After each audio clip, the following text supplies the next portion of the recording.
This is Media Sales Mastery, the podcast for media sales professionals. In each episode, we bring you information, insights, and ideas from some of the industry's top thought leaders. Connect with us to help pick the topic and guide the show. This is Media Sales Mastery, the podcast for media sales professionals, and this is it's either the last episode of 2023 or the first of 2024, depending on when you were listening to it. But the whole theme is actually around do less in 2024. Less is more in 2024, which is kind of a zippy way of saying how to do less better next year. And there's a very specific reason I wanted to do this topic to kind of wrap up this season of the podcast. It's that it's been a grind for the last couple of years. There's been a lot of muddy water flowing into agencies and clients. There's been a lot of complexity in the world of media. There's been a lot of complexity in the world. And I think within that, it's difficult to have mental clarity. It's difficult to retain focus. It's difficult to kind of come in on any given day and figure out what the right kind of set of activities and behaviors should be in order to be successful. I think so many people have become accustomed to kind of coming and surviving the day, being reactive, to some extent playing what's in front of them, which is a good thing sometimes. But as we go into another year, everybody sort of sits down and does their planning, has a bit of a think about the year ahead, what it is they want to take into the year and leave behind. And so I thought it was timely to do that. I've had a pretty cracking 6 months. I've done a lot of travel in this new role, which has been amazing. I've been to North America, I've been to Fiji, I've been to India, lots around Australia, hoping to go to New Zealand soon, hoping to get back to Canada soon. So I've spent a lot of time sitting alone on a plane, writing stuff in my notes. And today's episode is one of those. I've done very minimal prep and I've just written some bullet points. But I think the big thing for this episode is to really kind of look at it and go, these are my personal 4 things that I think make sense if you want to do less better next year in 2024. And the one thing I would say from the last 6 months that kind of is relevant to this topic is there are pockets of brilliance around the world in media markets, but the one common theme of every business that's high performance, of every sales leader that's high performance, of every frontline seller that's high performance, is they do the basic stuff really, really well. Okay. In many cases, they only do the basic stuff well, and they don't really do too much else. Okay. They just consistently apply the basics. So there's a real theme. It's about getting back to the simple stuff. It's about removing the clutter, removing the distraction. It's about having some kind of tough conversations with yourself, maybe around some entrenched behavior or bad habits. And I'm just really kind of eager to get into this for my own benefit as well, because even I actually every year have to kind of go in and make sure that I sort of hit the Control-Alt-Delete button and reset before the year ahead. So without any further delay, thank you for listening to the podcast, by the way. Continue to engage with me on LinkedIn. Continue to share the podcast with your friends. We seem to have some amazing growth year on year, which is fantastic. And on behalf of myself, I just want to pass on a sincere thank you to each and every one of you. 4 years of doing this, it's just been an absolute honor to be able to build this podcast for you and to get such amazing feedback from you all. So I really appreciate it. So have a fantastic, hopefully enjoyable Christmas break, and look forward to seeing you all in 2024. Media Sales Mastery. Okay, so like usual, I try to keep it pretty simple. Less is more in 2024. What are 4 things that you can do in 2024 to simplify your focus and to make sure that you're going into the year feeling comfortable and confident that you've got a plan and you're going to be well prepped to contend with any challenge that hits you? The first thing I would say is that you have to audit your output.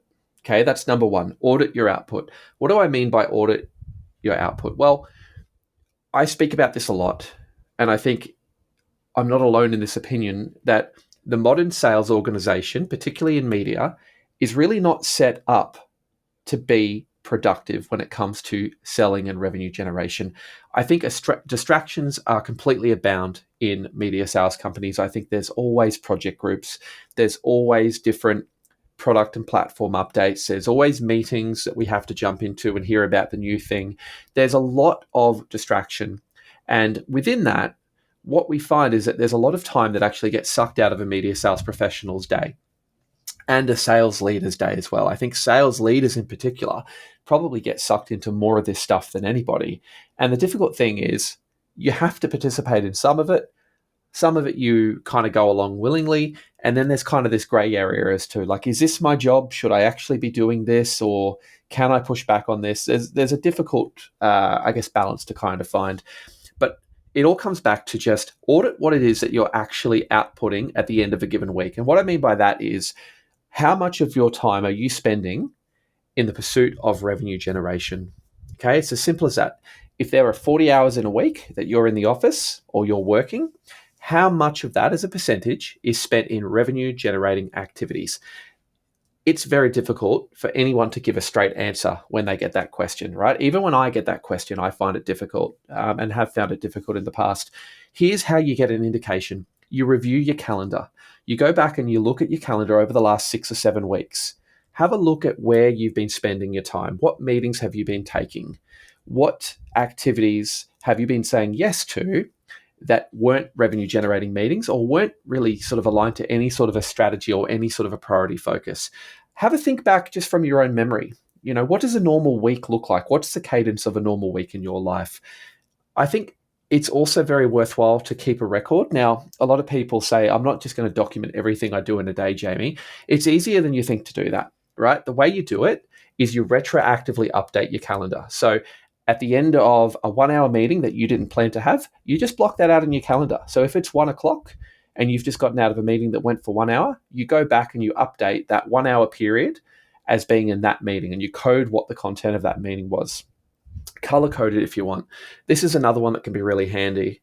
Use the color coding in your calendar. Is it an internal meeting? Is it an external client-facing meeting? Or is it a meeting related to revenue? You'll find really quickly if you start doing that, the data is pretty compelling. You start to get a really interesting visualization of how much of a given week is spent in revenue generation mode. And the next part of this is about digging into the data too, right? So auditing your output isn't necessarily just about looking at the things you are doing that you think are revenue generating. Look, I did 10 meetings last week. Look, we put 4 proposals out last week. Hey, look, we went and took this deck out to market to 20 clients last month. That's all revenue generating activity too. And it's definitely better than nothing, right? Like, I'm not suggesting that at all. But what you need to also do is hold yourself accountable to quality metrics. Of the 20 meetings that you did with that go-to-market deck, what was the outcome, right? What was the tangible result of that? Now, there are going to be times where you have to take things like that out just as a trade marketing exercise, just to raise awareness, potentially to drive some future demand for a new product. But this is really important, is think about specifically what it is that is actually being driven off the back of your activity, okay? And if the vast majority of that, as a leader or as a frontline seller, if the vast majority of that time is not being spent in revenue generation mode, then this is where you need to really quickly pivot, to use that word, and recalibrate before the year ahead. Because what you don't want to do is go into another 12 months where you're sucked into a cycle of busyness, and what you're failing to do is actually land those kind of knockout punches or maximize the revenue opportunity that's available to you, right? So this one I think is really important. Hold yourself accountable. I'm not suggesting it's easy, but I think it's like looking at your expenses or your statement of your credit card, right? So often we just kind of run at a pace and intensity towards a goal that we don't actually spend time to sit back and retrospectively look at where we've been spending our money or our time. So just like looking at your budget or looking where your money's going, look at where your time's been going, audit your output, and make sure that you can identify and remove those low return, time-sucking, non-revenue generating activities as much as possible. Now, I live in the real world. There is no scenario where 100% of your time, or even 60, 70% of your time potentially, can be spent in the pursuit of revenue, right? I acknowledge that there's a reality of everyone's job and everyone's day, and there's duties that people have to do that they feel are absolutely job critical. It's the discretionary stuff I'm talking about here, okay? It's the stuff where you have control or influence to remove that from your calendar. And I would suggest that there's certain things that you could be a bit cheeky and just stop doing, right? And I know that's controversial, but I always had this kind of analogy I used to use around, there's that muscle memory, or there's these sacred cows that people think are really, really important. Sometimes just don't do it. You'd be surprised how little you get chased up for things and I'm talking specifically about things like reports, different things like that. So something to consider. Number 2, optimize your processes. Optimize your processes, right? Specifically your sales process, your brief to PCR process, your uncovery to pitch to close process, your retention and growth process, whatever it is you have. Every media company has their own version of this. It might be the 6-step sales methodology. It might just be that critical path from an initial brief coming into the campaign going live. Really look at your process, okay? Unpack it. Where is the drag, right? Where are the things that slow the team down? Where are the things that result in too much internal friction or negotiation? Where's the duplication of work? Where are they double handling stuff that they don't need to? Where's time being lost? Where are we not moving quick enough from step A to step B in a process? Why are we not moving with urgency? Really sit down and just look at the process through the context of going into a year next year where there is going to be some very ambitious revenue targets. There's going to be some challenging market conditions, and you might potentially be dealing in a scenario where you've got less headcount in your sales team to do the job that your team needs to do. Where are those little 1%ers, right? And don't be afraid to get really finicky with this, because there are definitely some really obvious things that you're going to uncover when you start doing this. And I'll give you an example of something, right? There was a process that I had in a previous company where we would do a thing called the learning report. It was part of our forecasting. To some extent, it was part of the brief to pitch process, because there would be a step where you would have to go back and review the learning report for any sort of lost business that you have from a particular client before you go and do the next brief. Really valuable report, right? You can imagine the kind of rich insight that you might have in that report. I'm about to go and put a proposal to this client. I need this price. I need this level of integration. I need to do these 3 things in order to secure the business, because as per the learning report from 4 months ago, it said these were the reasons we lost the business. Great idea. Guess what? Nobody was using it. Okay. Every rep in the company was filling it out every week diligently. Nobody was actually using the report for any actionable insight or to do anything around making the sales team more efficient, or governing the sales strategy, or refining the product, or anything like that. So we made a decision to get rid of the report. We just stopped doing it, right? En masse, the entire national sales organization stopped doing one of 3 mandatory reports they do every week. Now, when you're talking about 500 people, circa 500 people, may have been bigger, 500 people spending 20 minutes every week to do this report, then you stop them doing that and you give that 20 minutes back. It doesn't seem like a massive material impact.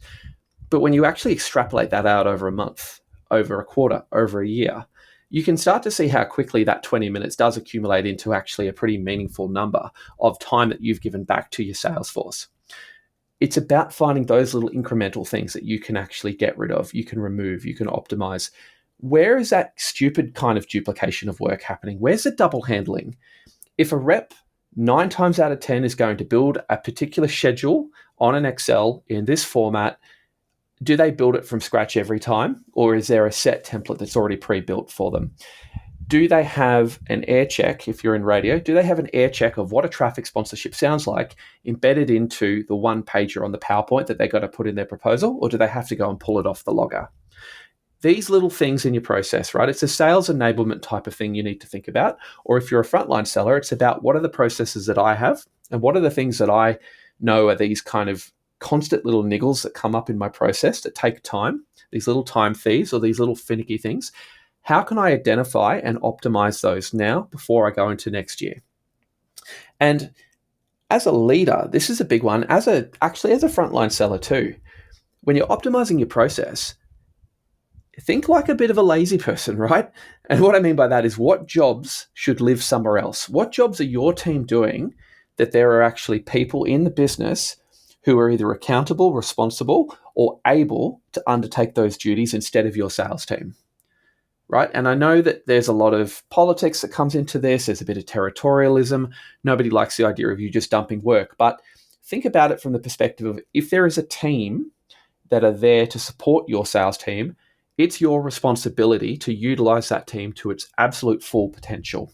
Okay, it's not an ethical thing to not do that. Okay, and I think this is a really important kind of area to really discuss. Is there's a lot of salespeople who don't delegate. There's a lot of sales leaders who also don't delegate. In a macro sense, they don't like collaborating with certain departments. Maybe they don't like interacting with certain other individuals in a company, and so they do everything they can to avoid that person, avoid that department, and try to keep it in-house. You've got to think about how do you take that stuff off your team's plate. And I've had many sales managers over the years where this has been a major point of contention with me and them. Is I, as the sales director, needed them to make sure that they were taking this stuff off their team's plates. And, it's much like getting somebody to delegate, right? It's fundamentally the same skill set. So let's just do a quick rundown of Optimize the Process, because I know that I'm rambling a bit, but it's about identifying where that drag is, where is that duplication or double handling that you can mitigate, where are those unnecessary steps in the process that you can remove, what are some jobs or some tasks or duties that should be living somewhere else with someone else that shouldn't be undertaken by the sales team. And that example of reporting, there are these things that present themselves as being very important, very critical parts of the process, or very specific business rules that everybody needs to adhere to because they're so important. Don't be afraid to challenge those things really proactively, okay? Particularly if you're in a scenario where you've got a business or a leadership in your business that has pulled back your headcount, you should go back and negotiate with that as some leverage of, you've asked me to reduce my sales headcount, therefore, we are going to need to optimize our sales process. Therefore, these 4 mandatory things that the business is requiring of the team, we are going to need to optimize and or remove in order to gain those efficiencies and to make up for the lost headcount or resourcing that we have relinquished. Not saying you just go and say that like that, but you get the point I'm trying to make here, okay? It's really important that your sales process is as hygienic as it possibly can be. And that's a word and a phrase I've always used, a hygienic sales process. It's clean. It's strong, it's robust, it's a first line of defense. It's got to be healthy. Okay, there's a lot of connotations around the use of the word hygienic, but as it relates to your sales process, I think it is a really good way of encapsulating what it needs to be. Next one, define your appropriate service levels. Now, this is a really interesting one to talk to people about, because the first interpretation is people will assume I'm saying start cutting back on super servicing clients. I'm not saying that. I'm not saying drop the ball. I'm not saying become less service oriented. What I am saying is define the appropriate service levels that you are going to be delivering to your customers. And what you want to do is you want to specifically allocate different levels of service to different tiers of customer. So let me give you an example. And she won't mind me giving this example. It's a rep that I used to have work in a team of mine many years ago.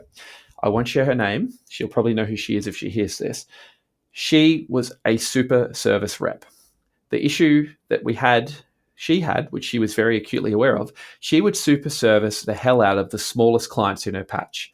The clients spending the least amount of money would still get the same, if not better, rate discounts, the same, if not better, bonus levels. They would see her just as much as the big accounts would. She would move heaven and earth, bend all the content rules, bend all the business rules, give free production.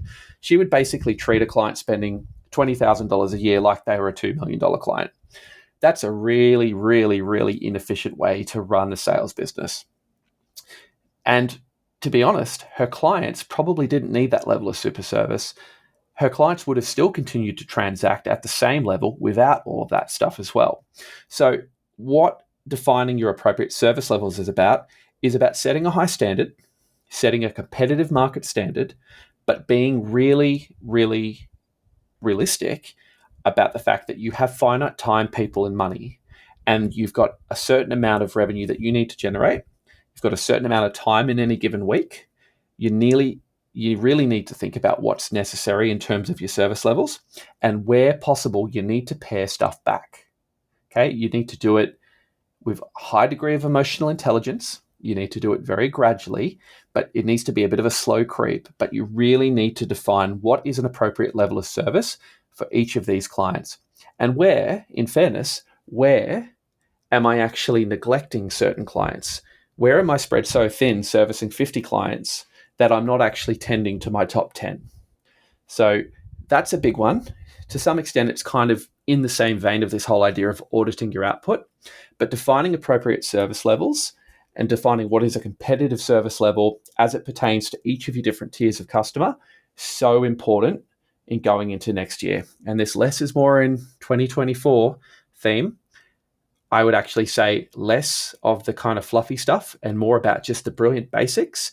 You're going to find that clients actually start to appreciate and demand that more. So it's not about going to the nice lunch or coming to the nice event or seeing the flashy upfront so much as it's about getting them the response on time, making it accurate, making it clear, making sure there's no issues in implementation, making sure the invoice is correct, right? That stuff is good service. And for the most part, that's kind of the baseline of what most customers expect. The other stuff you do on top is great, but it is not necessarily something that they're going to value if you aren't doing the basics right either. And we're whipping through these, which is good. The last one is do the 3 most important things really well. Again, it's sort of in that strategic kind of universe when I talk like this. Do the 3 most important things really well. This is this whole premise of less is more, okay?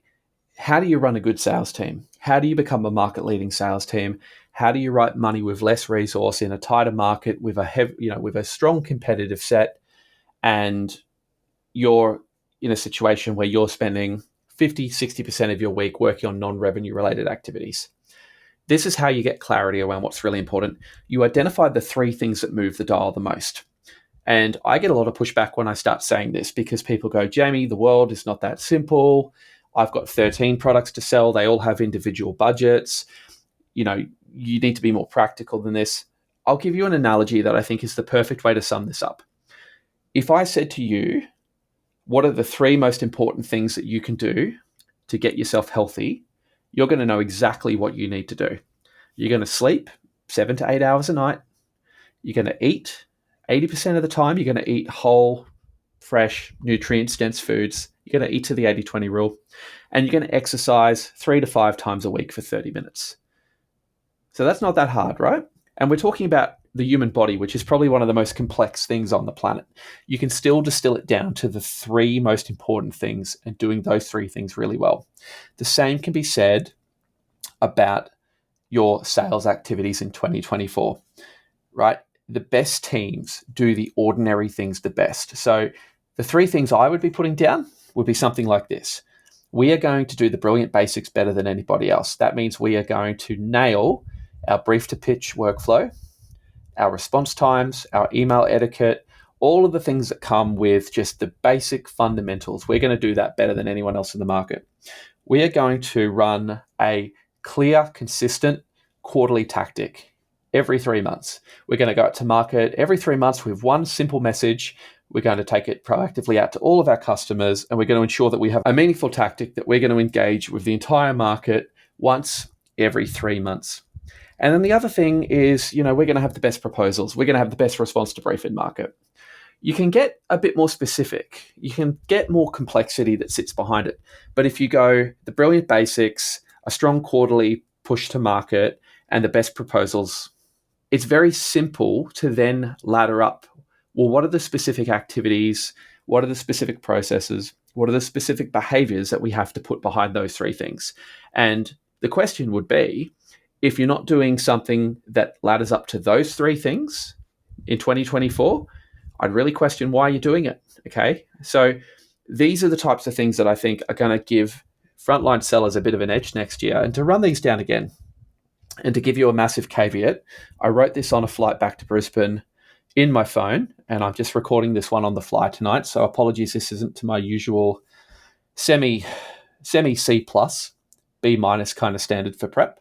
But to run these down again, if you want to set yourself up for success in 2024, it's about doing less better. It's about simplicity of focus. Less is more in 2024.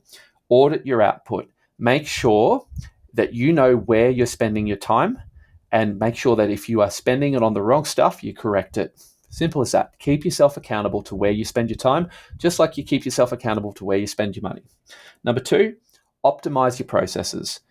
Get rid of the drag, get rid of the duplication, get rid of the double handling, trim the fat, delegate the hell out of stuff that shouldn't be sitting with your team, and kill the sacred cows that everybody thinks are super important that actually don't do anything to move the dial at a revenue level. I think that one's pretty simple.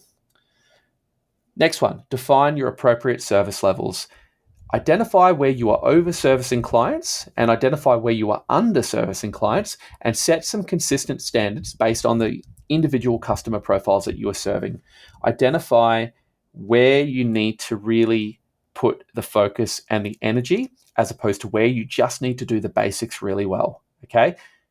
Very much need to be cautious with this one, and you want to make sure that you do it in a way that is strategic and considered, but define your appropriate service levels and define service levels that are realistic and achievable in the context of your business, your resourcing, the marketplace, and your team's energy levels. Do not expect a team of 7 to do the work of 10. Okay? Your job as a leader is to make sure that you keep your people fresh and that you keep them focused on the priority activities, and you hold the business accountable in a scenario where you do need to give that additional resource to get that growth. That's a whole topic all on its own. And then the last one, back to that health analogy, right? Do 3 things really well, okay? Yes, you could take vitamins and do cold plunges and do saunas and do cryotherapy and do Pilates and do yoga and stretching and blah, blah. The list goes on. There's a lot you could do to be healthy, but the fundamentals of being healthy are sleep, exercise, and diet. Okay, so find out what your sacred 3 pillars are. Find out what the 3 big things that are really meaningful to your customers. Find the 3 things that really move the dial from a revenue perspective in your market, and spend the majority of your time talking with yourself, talking with your coordinator, talking with your team, depending on the role you're in.